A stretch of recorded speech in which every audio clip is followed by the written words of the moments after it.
আগের election 2018 election, right? 2018 ইলেকশনের পরে যখন আওয়ামী লীগের সরকার টিকে গেল, তখন এটা আমাদের গভীর আলোচনার বিষয় আসলো যে কিভাবে একটা অগণতান্ত্রিক সরকার একের পর এক নির্বাচন করে এই দেশে টিকে যাচ্ছে। এবং আমাদের আলোচনার মধ্যে আসলো যে বাংলাদেশে তাদের চুরি ডাকাতির মধ্য দিয়ে যদি একটি গভীর অর্থনৈতিক সংকট তৈরি না হয় তাহলে সরকার দুর্বল হবে না।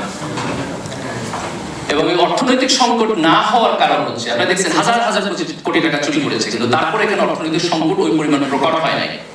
একটা কারণ হলো যে আমাদের জনসংখ্যার একটা ডিভিডেন্ড ছিল। এই দেশে তরুণ প্রজন্মের সংখ্যা বেশি এবং তারা কর্মক্ষম। আপনি যদি ইউরোপে যান, আপনি যদি জাপানে যান, তাহলে আপনি দেখবেন যে সেই ক্ষেত্রে জনগণের মধ্যে বৃদ্ধ লোকের সংখ্যা বেশি, যারা সোশ্যাল সার্ভিস, সরকারের জনগণের ট্যাক্সের টাকা থেকে তারা সাপোর্টেড হয়। কিন্তু আমাদের দেশে একটা তরুণ প্রজন্ম বেশি ছিল, তো এটা আমাদের একসময় হতাশার কারণ ছিল। কিন্তু আলহামদুলিল্লাহ